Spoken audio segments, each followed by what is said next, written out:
Oh, Christ. I mean, as a stunt guy, that's the reaction you want. Saw the flash, and then all I really remember is just being upside down. The performer was paid $1 million just for this one stunt. Hello and welcome to the very first episode of UK Stuntmen React. Each week we'll not only be breaking down the stunts of our guests, but also some of the biggest stunts in Hollywood history, and hopefully giving you a cool insight to how these stunts are achieved. Obviously, we want to give a big shout out to Corridor Digital. If you haven't seen their Stuntmen React videos already, go and check them out. We've been inspired by Corridor Digital for many, many years now, so thank you, Corridor Digital, you guys are great. Corridor are based in the US, so we wanted to showcase the best talent of the UK stunt industry.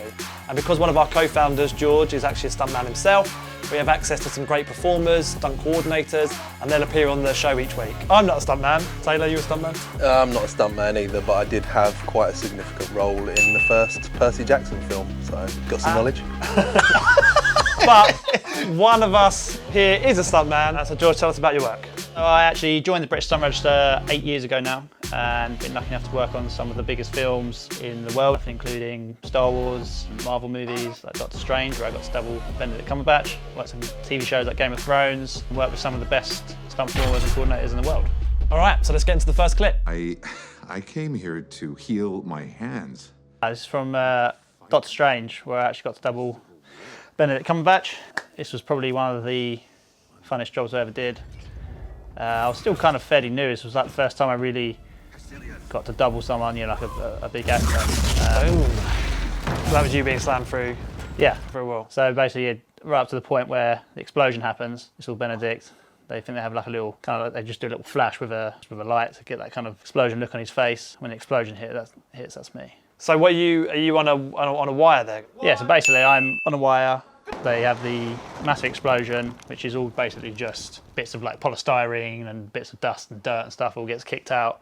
And I'm on what's called a ram, so it's a hydraulic kind of piston that when you fire it, it just pulls you back really quickly, sends you flying basically. I was standing there and I saw the flash, and then all I really remember is just being upside down in the wires. Because it was so quick. Was that real flame?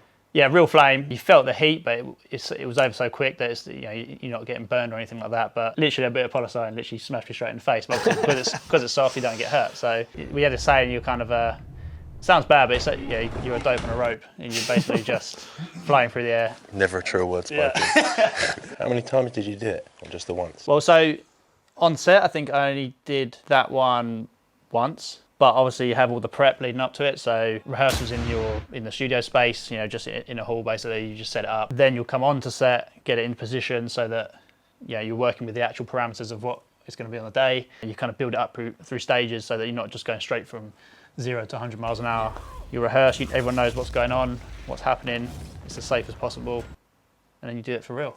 So this was the fight we did in the Chamber of Relics. This is where this is where Strange gets his cape. Yeah, so just before he gets the cape. I mean, this was a really cool fight. I mean, there was a lot more to this fight when we did it, but obviously they had it up a bit. So that was you going through the cabinet. Yeah. So you're working with old Mads in this clip. What was he like to work with? Yeah, Mads is brilliant. He's really enthusiastic. He loves to come and train with us. He's a very physical guy, so he loves all the training, all the martial arts stuff. Sometimes he'd actually we'd be in the middle of a scene and he'd just turn up at the rehearsal space and be like, right guys, let's train. And again, how they're doing the stunt here, you're being pulled through that glass, right? So this is a manual pull.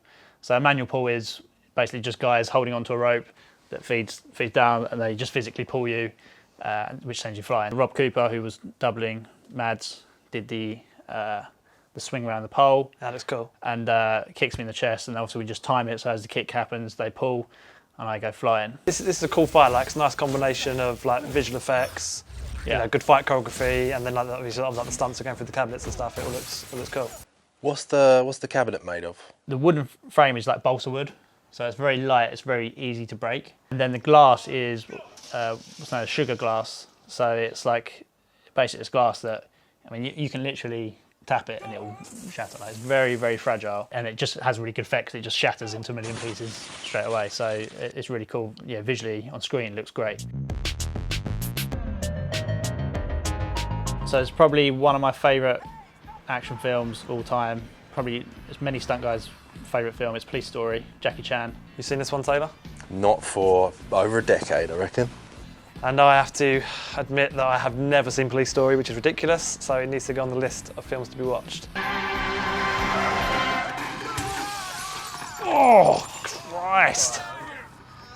Straight onto their backs on concrete. How those guys... That made me wince. How those guys aren't, absolutely destroyed, I do not know. So what was actually supposed to happen, I know, was that they were supposed to fly out and land on the car. Obviously, the car's got suspension, it's got the bonnet's got a bit more give. As they obviously hit, they've kind of caught the edge of the top of the bus, which has pivoted them back down, so they've just gone straight down to concrete. They could have landed on him as well. Exactly, yeah. I mean, what I love is the fact that Jackie obviously knows that they're not supposed to have landed on the concrete, but being professional has just gone, let's not waste this Gone with it. Let's just carry on. Do you think that could have potentially been the only take? I mean, it certainly wouldn't have been the same guys again, I don't think. You're often expected to hit the ground hard or whatever, but from that height and to be expecting to land on the car and then to have to deal with hitting the concrete. And then just hitting the concrete. I mean, obviously, there's not a lot you can do about it once you're flying through the air. That's it. But so I was expecting the big stunt in this to be a Jackie Chan stunt, but actually ended up being these two poor guys. And weirdly, I really fancy a glass of lemon tea. Game of Thrones. I wanted to put this clip in just mainly to embarrass George slightly. Taylor, you like this story? Big fan. Good acting. There he is. a world of gummage coming out of there. Some beautiful acting there, George. How did you end up getting that little moment? In a scene, obviously, I was one of the Lannister men. I got asked by the directors they needed someone to come out basically and kind of bring the Hound in. As far as I was concerned, it was a very serious scene. And I was still quite new at this point and didn't feel that confident on camera, to be just me on camera acting. Or stacting, as we call it, stunt acting.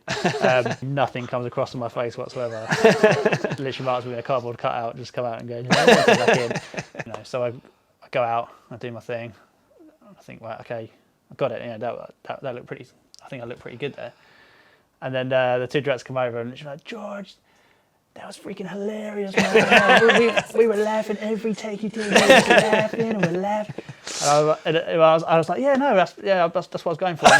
Bit of comedy and stuff. And I just died a little inside as I walked away. So then we get into an actual fight sequence with the Hound. Well, I mean, I just love this scene in terms of like some of the best dialogue in the whole season. I'm gonna have to eat every chicken in this room.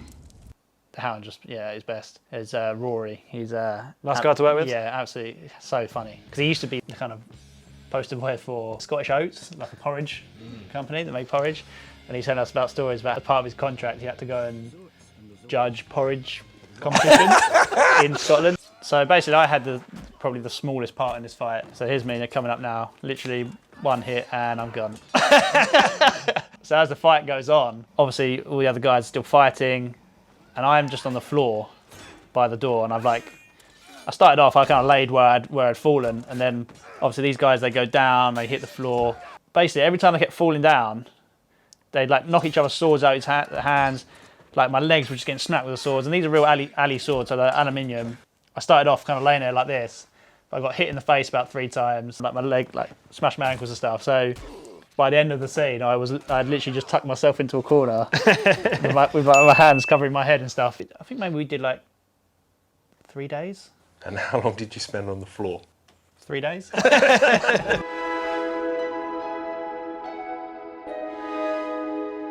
Some classic Stallone, Cliffhanger.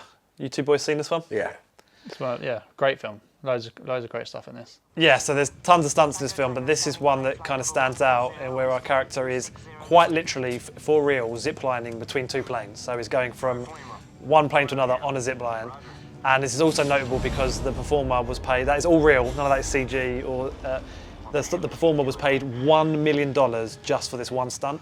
And essentially was being paid not to die. Obviously you've got the element of 2 planes flying simultaneously, the connection staying kind of taut between the 2 planes, and then our performer having to zip line through. I know, so the performer that did this was actually Simon Crane, well-known stunt coordinator, but also second unit director, who does a lot of the second unit for the biggest films in the world now. He's an experienced stunt performer, but yeah, I mean, this is pretty crazy.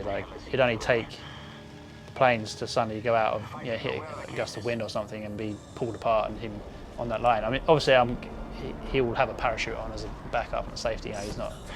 I'm sure he's not doing that. No backup, no safety or anything. So can you see a stunt like this, you know, being done in modern films? Would stuntmen still be asked to do this kind of thing? Yes, but I think like you say, they would weigh up the cost now. You know, today they might go, well, you've got to pay someone $1 million, or we can do this in CG, green screen elements, you know. It's such a short clip. There's no single shot with both planes in it. Am I right? Yes, which feels like a shame to me. That would Yeah. be the whole point. If he was flapping around. They couldn't actually get enough of a moment of him being still. Like I say, just I thought it would stand out just from the amount of money that he was paid to do a single stunt.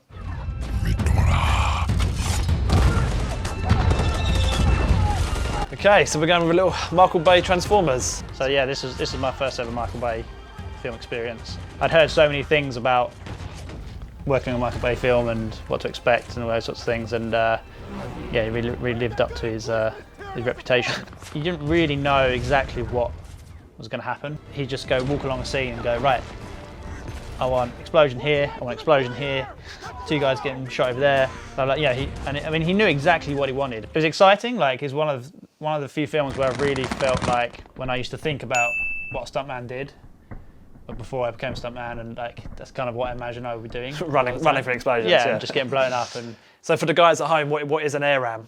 A small sort of box like this, and it's two little hydraulic rams. So it's got a pressure plate on the end. So as you run at it, as your foot hits this plate, it releases the pressure from the bottle, which is like compressed air, into the air ram, which then fires the two pistons, which fires ramp like that. So you then go flying off it, which is what allows you to kind of get that sense of being launched into the air.